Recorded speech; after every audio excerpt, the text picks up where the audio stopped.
Halo, perkenalkan nama saya Juandik Emir Purba. Saya dengan NIM 015412210103.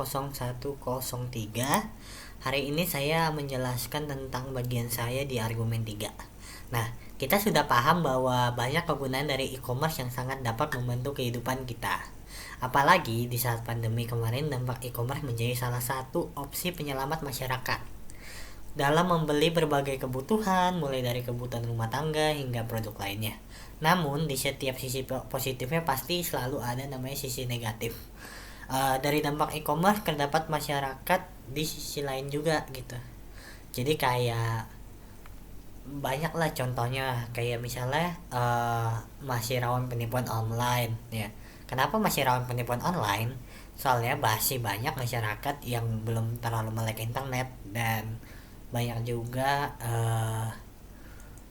yang sudah melek internet tapi memang tingkat literasi kita di Indonesia ini masih kurang. Jadi untuk mencegah seperti itu memanglah membutuhkan waktu yang sangat panjang gitu.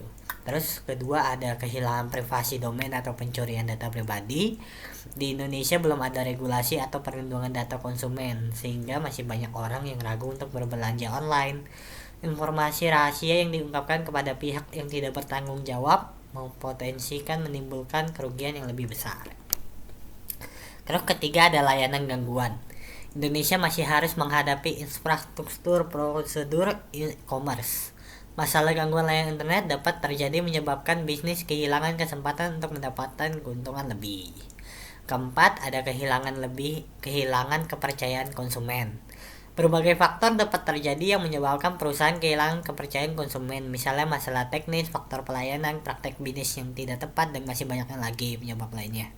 Membangun kepercayaan konsumen memang menjadi pendorong penting dalam bisnis e-commerce. Dampak negatif e-commerce terkait kepercayaan konsumen tergantung bagaimana pelaku usaha meningkatkan pelayanan dan tindak lanjut.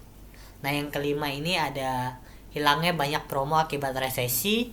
Mungkin kita sudah melihat banyak berita dari tahun 2021 sampai 2022 bahwa Indonesia akan mengalami resesi, mulai dari berita naiknya suku bunga dolar oleh The Fed, yaitu Badan Keuangan di Amerika, hingga pemecatan massal oleh startup yang dilakukan e-commerce, layaknya Tokopedia dan Shopee.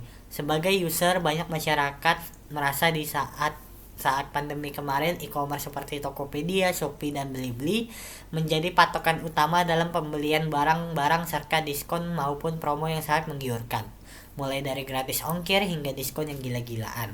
Kondisi resesi ini juga makin memperparah para perusahaan startup e-commerce dalam menjalankan aplikasinya, baik dalam segi promo dan layoff karyawan. Maka dari itu, kita sebagai pengguna, kita harus bisa melihat waktu yang tepat juga serta membandingkan mana yang murah maupun tidak. Di atas merupakan contoh nyata bahwa e-commerce selain punya dampak positif, terdapat juga dampak negatif. Kita sebagai pengguna harus pintar-pintar menggunakan e-commerce sebagai pembantu atau penunjang bagi kehidupan kita. Begitulah presentasi dari saya, Juandik Emir. Terima kasih.